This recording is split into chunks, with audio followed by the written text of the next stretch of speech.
Imagine a ticking clock set to go off exactly 50 days from right now. Yeah, the countdown is very real at this point. Right, because today is Monday, May 11th, 2026.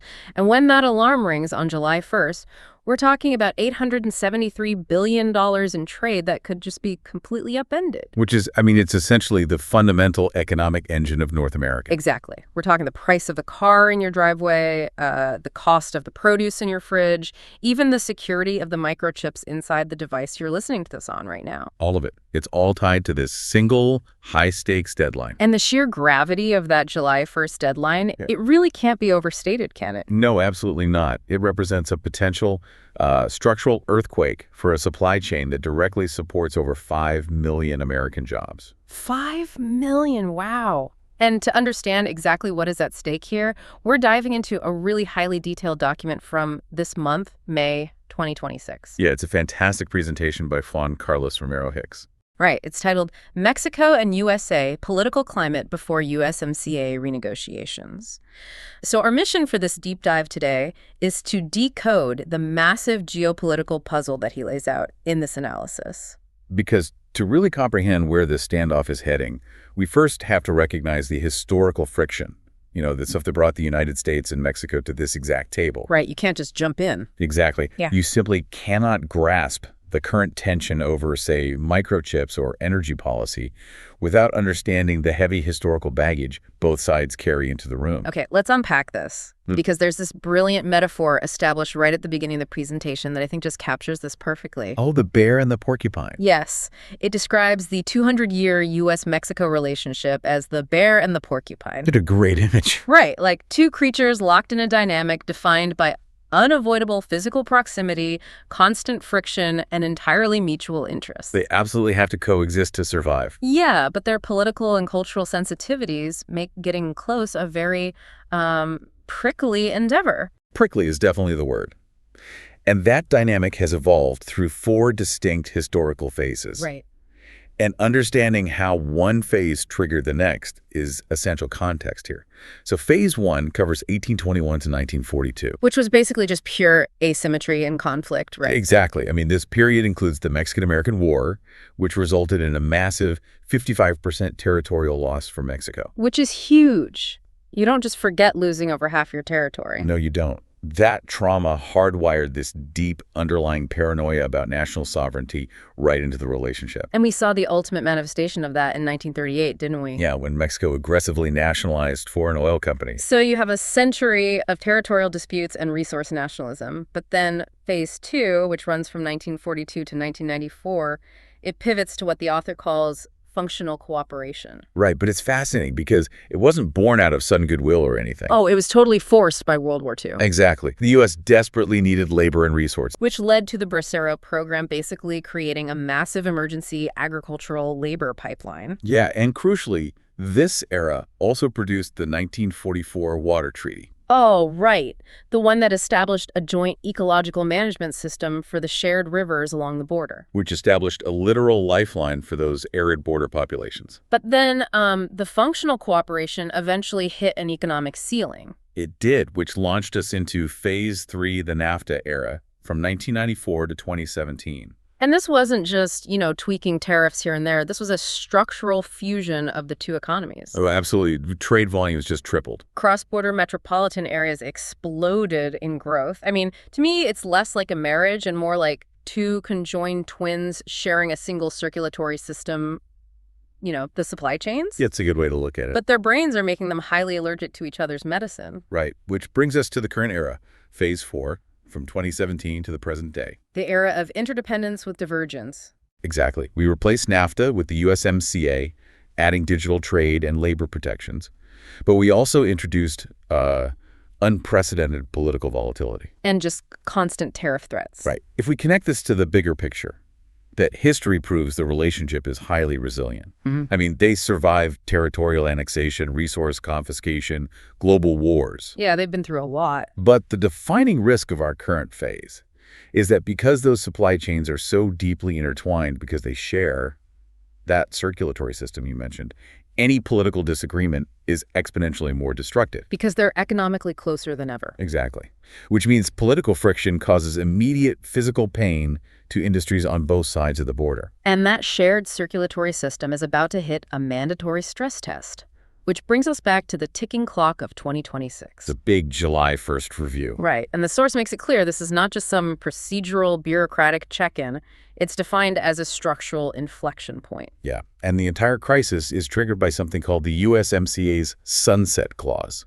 Right, the Sunset Clause. How does that work exactly? Well, it fundamentally altered the architecture of North American trade.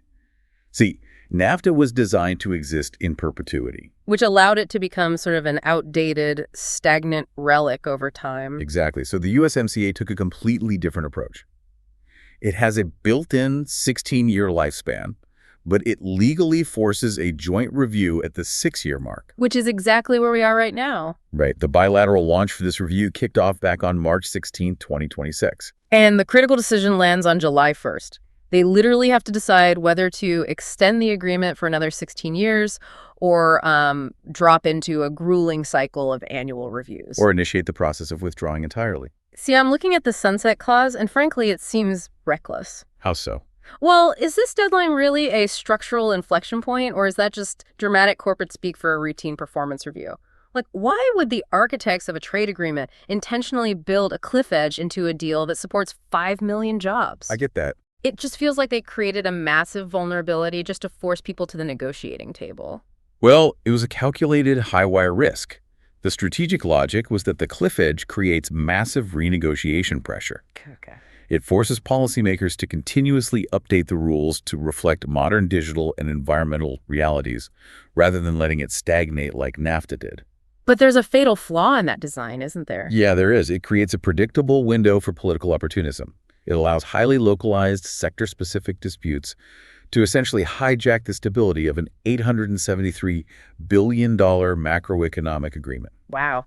And the economic impacts we're risking here are intensely localized. I mean, you might assume this only matters to Texas or Arizona. Oh, not at all. Right. The data shows that states like Oregon experienced a 53% surge in job growth from USMCA trade between 2017 and 2023. 53% is staggering for a state that far north. Largely driven by advanced manufacturing and clean energy exports. And then in Mexico, states like Nuevo León have captured massive transformative job gains. Right, especially in auto manufacturing and electrical machinery. But the danger of the Sunset Clause is entirely dependent on who is driving the car as it approaches the cliff. Exactly. And right now, the domestic political environments in both countries are prioritizing short-term electoral victories over long-term technocratic stability.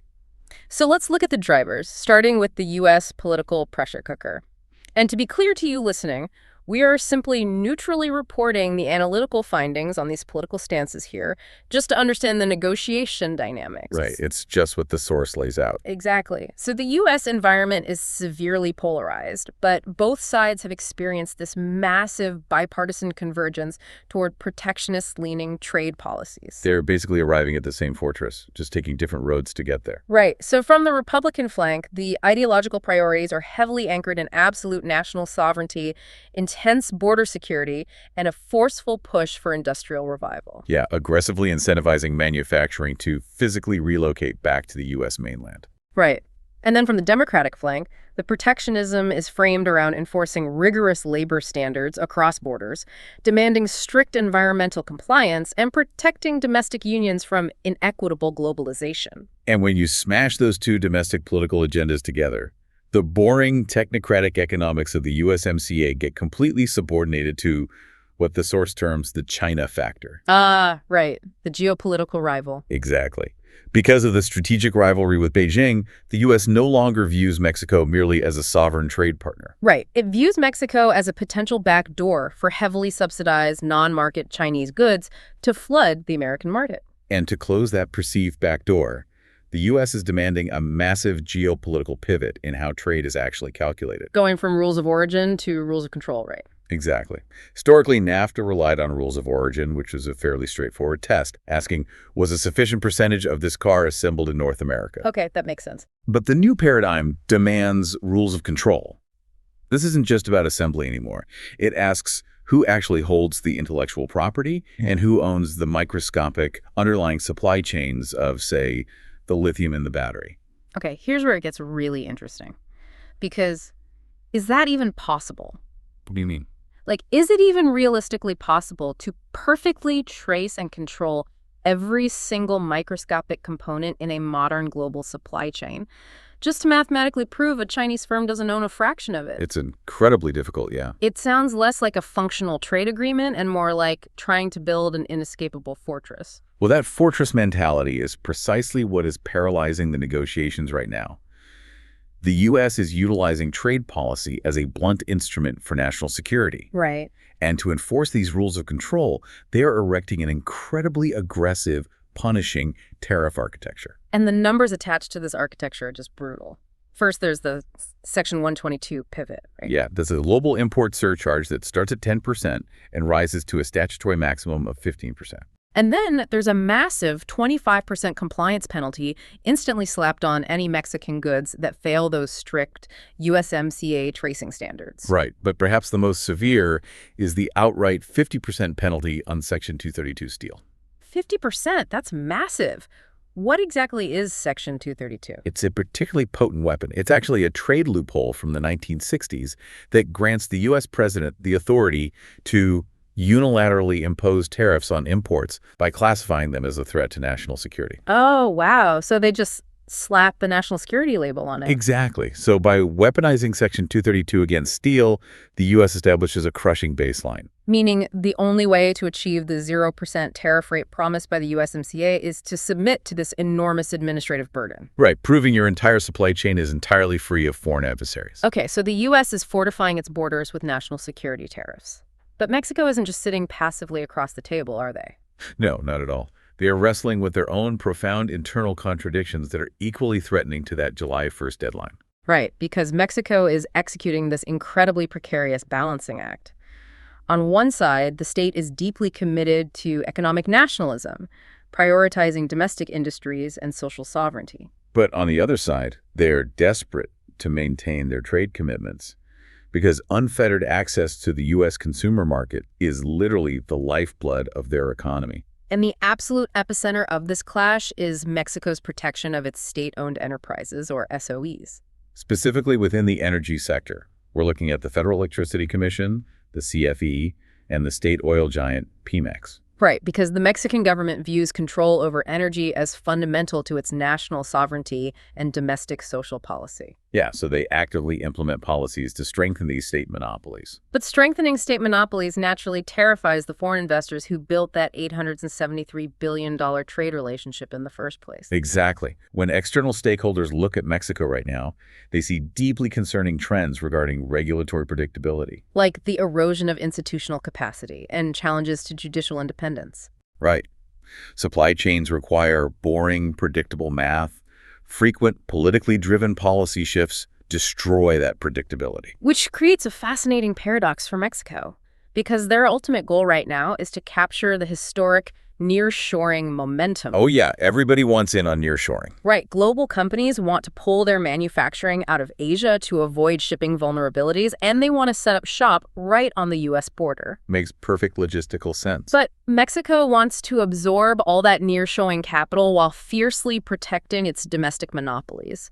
It's like someone who desperately wants to host the Olympic Games to get all the international tourism revenue. Okay. But they absolutely refuse to let the international judges referee the actual sporting events. They want the foreign investment, but they are resisting the strict, impartial regulatory independence that the USMCA demands. That analogy captures the tension perfectly. Mexico's internal policy choices regarding regulatory independence will really make or break this review. It all comes down to trust, doesn't it? It does.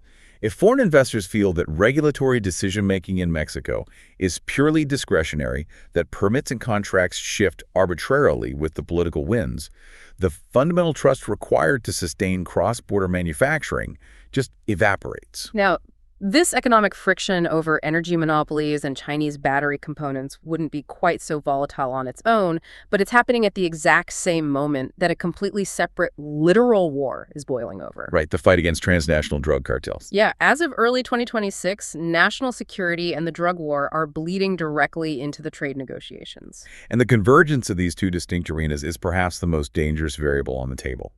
The defining moment really occurred on February 22, 2026. With the high-profile elimination of the cartel leader, El Mencho. Exactly. And this operation occurred alongside the seizure of a staggering 320 tons of illicit drugs and the detention of over 40,000 individuals linked to organized crime over the previous 18 months. And following those events, the U.S. National Drug Control Strategy for 2026 officially designated 6 major cartels as foreign terrorist organizations, or FTOs. And this is where the U.S. diplomatic leverage becomes almost shockingly aggressive. Right. They're actively tying Mexico's compliance with that 1944 water treaty we discussed earlier to forced military and security cooperation. Because the 1944 treaty requires shared, meticulously measured water deliveries for agriculture along the border. So the U.S. is essentially establishing a terrifying ultimatum. They are communicating that if Mexico does not allow U.S. security agencies tighter operational control on southern Mexican soil to dismantle these cartels, the U.S. will throttle the agricultural water supply and hit Mexican farmers with a punitive 5% tariff. Exactly. They are using ecological survival and economic levers to force military compliance. Wait, that seems incredibly reckless. You're taking a delicate water-sharing treaty from 1944 and using it as a crowbar to force security cooperation against cartel terrorist organizations in 2026. It's an extreme tactic. All while dangling the threat of crippling trade tariffs over the entire agricultural sector. Isn't crossing those wires begging for a total systemic collapse of the relationship? What's fascinating here is exactly that, the institutional danger of blurred boundaries. When you integrate security conditionalities directly into technocratic trade dialogues, the trust required to negotiate tariff schedules shatters. It just changes the whole dynamic. Totally. The U.S. narrative has fundamentally shifted. They're increasingly viewing Mexico not as a vital, equal trade partner, but as a severe security and geopolitical risk. And Mexico's institutional response has been, understandably, deeply defensive. Very much so. They are firmly rejecting what they label as politicized unilateral accusations. Right. They are leaning heavily on the concept of shared responsibility, reminding Washington that you cannot blame Mexico entirely for the supply of illicit narcotics without addressing the massive, insatiable U.S. consumer demand. Nor can you ignore the unchecked southbound flow of illegal weapons and laundered financial capital that arms the cartels in the first place. So, Mexico is desperately trying to prevent the complete securitization of trade. Because if they fail, and trade becomes entirely subordinate to national security paranoia, the USMCA ceases to function as a mutual economic engine and devolves into a geopolitical enforcement mechanism. Wow. So we have an incredibly volatile mix of elements here. U.S. domestic polarization, obsessed with the building tariff fortresses to block Chinese supply chains. Yep. We have Mexico's energy nationalism clashing directly with the need for transparent nearshoring investment. Yeah. And we have the drug war, terrorist designations, and weaponized water treaties actively hijacking the agenda. A lot. All of this is colliding right now as we approach that July 1st deadline. How does this pressure cooker actually resolve in the next 50 days? Well, fortunately, the USMCA does have a sophisticated legal safety net built into its architecture. There are specific dispute settlement mechanisms designed to act as release valves. Right, Chapter 14, 23, and 31. Exactly. You have Chapter 14 to handle complex investor-state conflicts, Chapter 23 for labor obligations, which includes rapid response mechanisms for union disputes, and Chapter 31 for broader state-to-state disagreements. And these aren't just theoretical, right? Not at all. By 2023, 27 formal disputes had already been initiated. Which proves the agreement has functional teeth, but it also highlights just how many structural arguments are currently active. True. Looking at that July 1st decision point, the source outlines 3 highly plausible scenarios for the future of North America's economy. Let's hear them. The first is the continuity scenario. This is the pragmatic, optimistic path. We see limited adjustments, highly technical updates to digital trade, and minor interpretative clarifications. So the core commitments of the USMCA are loudly reaffirmed, and the massive engine of economic integration just continues to hum along with only incremental improvement. Exactly. The second path is the partial renegotiation scenario. Things get tense, but the core holds. So we'd see targeted, aggressive revisions in those highly contentious areas we explored: Mexico's energy policy, the automotive rules of control, and labor enforcement. Right. The negotiators draft new side letters or specific protocols to address political concerns, preserving the main architectural framework while letting off enough political steam to satisfy domestic voters. Okay. And the third. Finally, we have the fragmentation scenario. This is the systemic breakdown. Yikes. Yeah. Short-term domestic protectionism overrides economic logic, leading to severe policy divergence. Bilateral cooperation completely fractures, retaliatory disputes escalate rapidly, and we witness a devastating erosion of the integration gains made over the last 30 years. So think about everything we've unpacked today: the border politics, the cartel terrorist designations, the billion-dollar energy disputes, and the ticking clock.